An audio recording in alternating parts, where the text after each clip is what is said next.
Listen to the vibes. Welcome, everyone, to another episode of Vibes. I'd love to welcome here Robert Lane, who is a audiobook coach. And you also produce audiobooks? Yeah, I am an audiobook coach and producer, and I specialize in helping nonfiction authors narrate their own audiobook. And I'm a big advocate of having nonfiction authors narrate their own audiobook because it's their story. No one can tell their story better than them. You know, they lived it, they breathed it, they put their blood, sweat, and tears into this story that they felt so compelled to write about it and publish it as a book. That there really is nobody else who's more qualified, you know, and that's what makes a nonfiction author so unique is their unique style, their unique personality, and their unique voice is already in their written words. So it only makes sense for them to do their own narration. Where'd you get your love of books? Well, I've always been an audio guy, I guess. I worked 30 plus years in the entertainment industry in various facets of the business. Started off in radio, doing production and hosting talk shows and music shows and that kind of thing, which then led to an audio engineering job for Playboy Radio, of all places. And so then, which that eventually led to working for a couple of post-production houses in Hollywood and Los Angeles. And then the last part of my career was working at 20th Century Fox on the studio lot in Los Angeles. But that was more of the corporate side as a feature project manager for them. So that's where all this audio and entertainment background came. So then after I left the entertainment business, I wanted to do something that I feel would be more fulfilling, not only just for myself, but to, be able to help other people. So that's when I created Robert Lane Coaching as a career coach and life coach, and got all my certifications there to do that. And then just taking the experiences of 30 plus years in the entertainment business and seeing a lot of the struggles that people go through. And this really, it's not just only for entertainment, it's for anybody. We all go through the same struggles, in whatever job you have, whether it's working at the local supermarket or a corporate job. We all experience the same type of thing. So I eventually wrote a book called Lights, Action, You, which basically is kind of like a memoir in a sense of some of the experiences that I've had working in the entertainment business. But I wanted to make it a little bit more valuable for people. So you get the entertainment story, but with each story, there's a life lesson, there's a tool or technique or something to help somebody that they can get more out of it than just, only an entertainment story.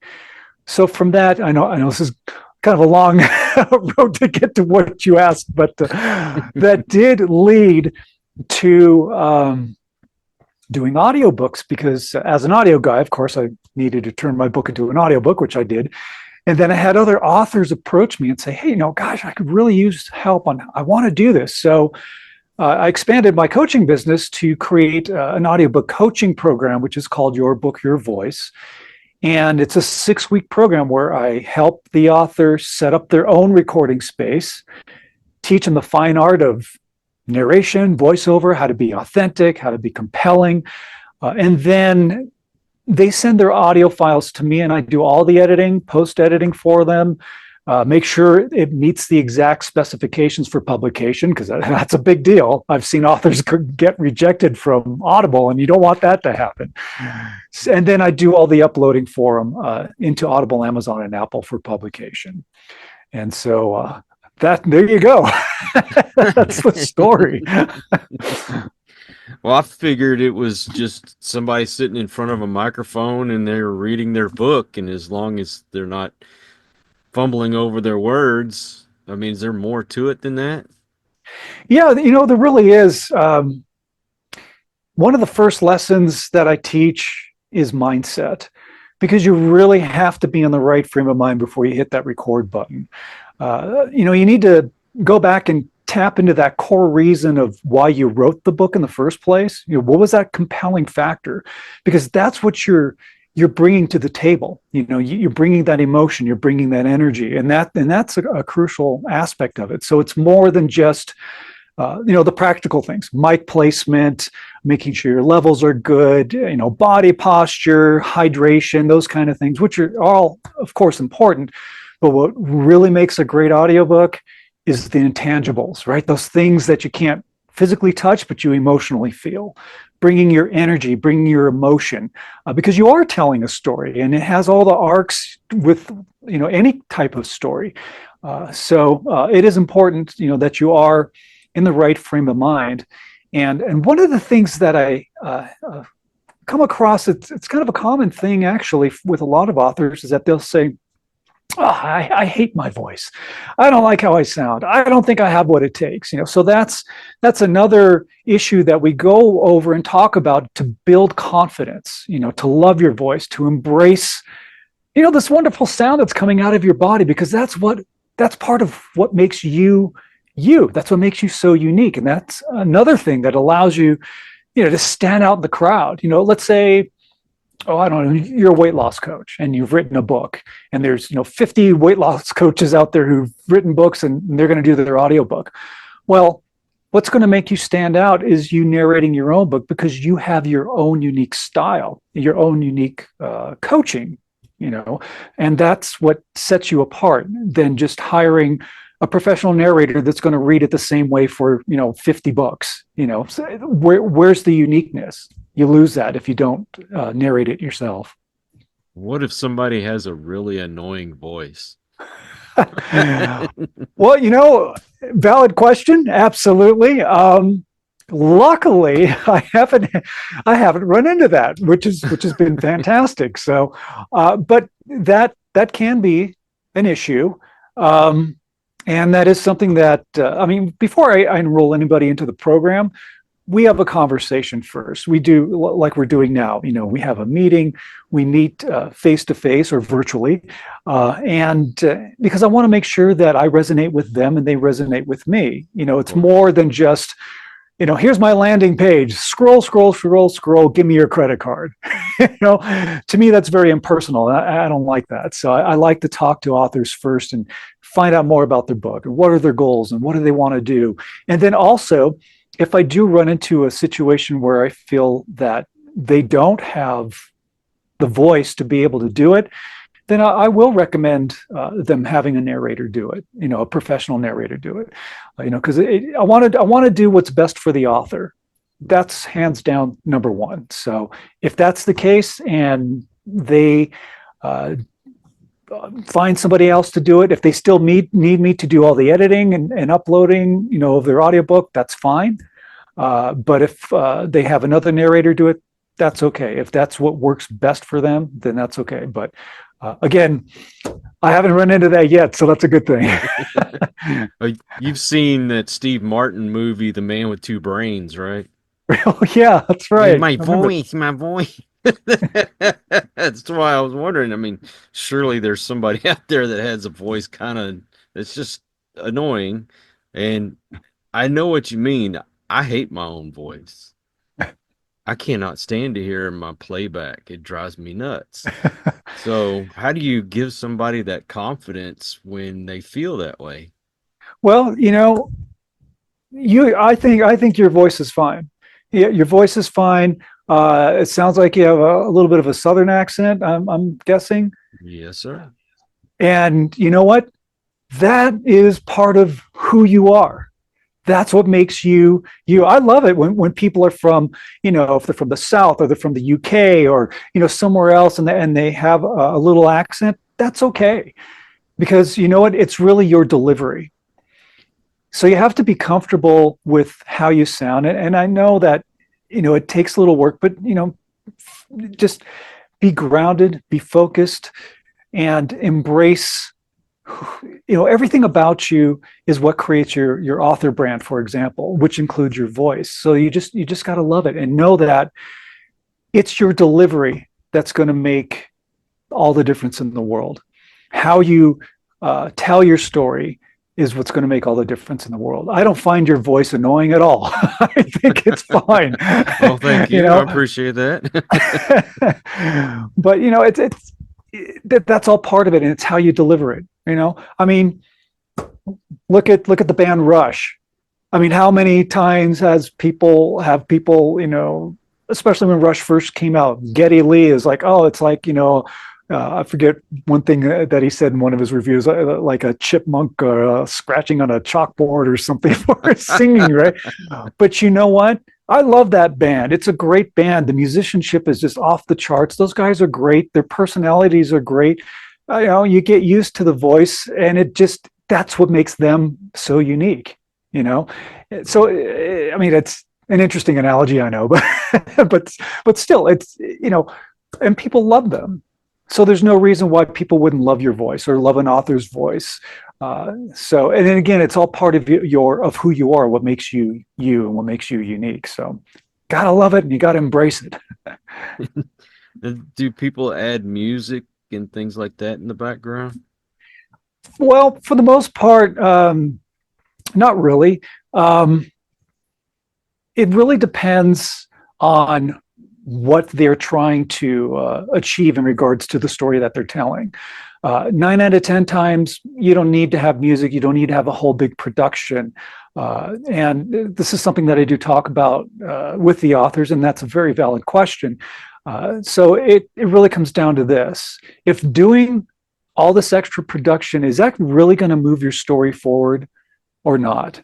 Or is it just because you just want it to sound, fancy? But if it's not conducive to making your story, interesting and compelling, then it's not needed.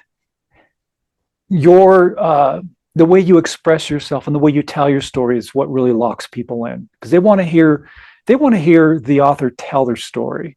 You don't need, fancy music. There was one audiobook from he was a DJ for years and years and years, and he wrote a book. And of course, that makes sense because he had clips. He had clips of things that he did on his radio show, and and that obviously enhanced the story and did move his story forward. But for the most part, we're talking memoirs and coaching programs and that kind of thing. And it's really important for people to be focused on what the author is saying. So in this case, the less is more. Yeah, absolutely. Absolutely. Elaborate a little bit more on what it goes into the production part of it. Oh, yeah, absolutely. So the way an audiobook is put together is that everything is recorded in sections, and then that's just how it's done. So, my book. So my book has 14 chapters in this book. So that's 14 separate audio files already. Then you have opening credits, closing credits, introduction, a foreword, maybe acknowledgments, maybe a dedication. Some books have prologues, some books have epilogues. So every part of that book is a separate audio file. So when you record your audiobook, you're going to record your opening credits. There's one file. Then you move on, to the next part of your book. It makes it easier actually for recording because you don't feel like, oh man, I got to sit here for hours trying to knock this out in one reading, because that's not going to sound good, because you're going to get tired. Your voice is not going to be able to last that long. So that's part of the process, is that it is done in sections. So as the author records, they'll send their files to me, and that's, and I listen to everything in real time. So it's not like I throw it into some program, and it cleans it up and it's like, okay, that's good enough, because it's not good enough. You have to listen to everything in real time. And I know there's some other companies that say, oh, we do audiobooks, and then they don't really spend the time. And that's doing a disservice to your client. And, I don't believe in cutting corners. So I'll listen to everything. If there's a mouth noise or some kind of anomaly I can remove, I'll cut it out and remove it. If for some reason there's a long pause, a little bit longer than what really feels comfortable in a sentence, between sentences or paragraphs, I'll shorten it up. Or if something feels too rushed from one paragraph to another, then I'll add some space in there just to make sure that it's flowing properly. But I do preserve the integrity of the author's delivery. So, the way that they speak, that's who they are. So I don't want to mess with that, and say, well, I don't like their pacing. It's like, no, that's how they speak. That's okay. So then, again, going through, just making sure that everything sounds fine. Now, I listen for, what if there's a word that's slurred or maybe a word that's mispronounced? I'll flag it. And then I just send them an email of a list of fixes, and they just go back and they can just send me one audio file and say, and I timestamp it. So they can say something like, this is chapter 20, here are the, 10 fixes I need. First fix is at, a minute 35. So they have to just say, fix at minute 35, pause, and then redo the sentence. And they just send that back to me, and I just go in and insert it all in. So it sounds, everything sounds consistent. So that's basically the process. And before an author, before I give them the green light, they do send me a sample because I want to hear it. I want to make sure that their levels are good. I want to make sure we definitely go over where they are setting up their recording space. Make sure it's comfortable, make sure it's quiet, make sure you tell people that you're recording so that you're not interrupted. And, take that cell phone and put it in another room because you don't want any distractions at all when you're recording. And I still get it. Someone they'll send me a file and then I hear ping in the middle of it. It's like, oh no. So it's like, well, obviously you're going to have to redo that because I can't edit that out. That's basically the process. Whenever I get that one guess that every other word is or and you want to cut all that out, I mean, unless you have a program that specifically does that for you, it is painstaking. Right. I'm sure you have a program that helps you along, right? Well, when I'm editing, I probably average on the short end about maybe 50 hours, 50 to 70 hours worth of editing time I spend per audiobook. Because it depends, and it also depends on the delivery too. Some people are great, like there's minimal mouth noises. It's like, oh, I love this. This is great. And then, but some people have a lot of lip smacks and stuff, and that's just their natural way of speaking, and that's just us being humans, and that's okay. So I may have to spend an hour, and I get through 5 minutes. It all depends. Usually it's not that bad, but that's why I go through it with a fine-tooth comb, because you have to. You want to, again, do the best job that you can for that author. You want them to sound the best that they possibly can sound. So it is really important. That's just all part of the process. And this is okay because this is like, it's the back end, it's behind the scenes. Mm-hmm. My goal for the author is just do a great narration. I'm doing the editing, I'm doing the uploading for you. I'll upload your files for publication for you. You don't even need to worry about that. Because, for example, if there is an issue, and once in a while you'll run into a thing where, Audible will say, you're 0.03 dB too low. Something really minimal, but it's like, okay, no problem. I know what the issue is. I can go back, I can fix it, re-output a new file, upload it, and then everything's good to go. And of course, the author gets all the mastered files, so they have that in their archive, and they own everything 100%. And the other thing that I wanted to mention in regards to them recording their own audiobook is that I provide them with the equipment. So I send them a professional microphone, I send them professional headphones, and I show them step by step on how to work everything, how to set it all up, and it's theirs to keep. That's part of the program, and it's not, cheapy stuff. I don't send them, $50 or $100 cheap mics, I mean, the good stuff, Shure MV7s, that podcasters use, and Sony professional headphones, that are used in studios. Because again, you don't cut corners. You want it to be the best that it can possibly be. And you're strictly nonfiction. I would say 98% is nonfiction. And the reason being, now I'm more than happy to do a fiction book, but it depends on the book.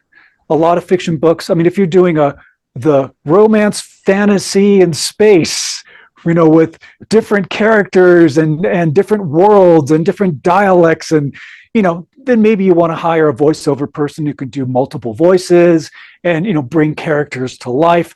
That's a whole other deal. And I know voiceover people that I can refer to authors if they want to do that.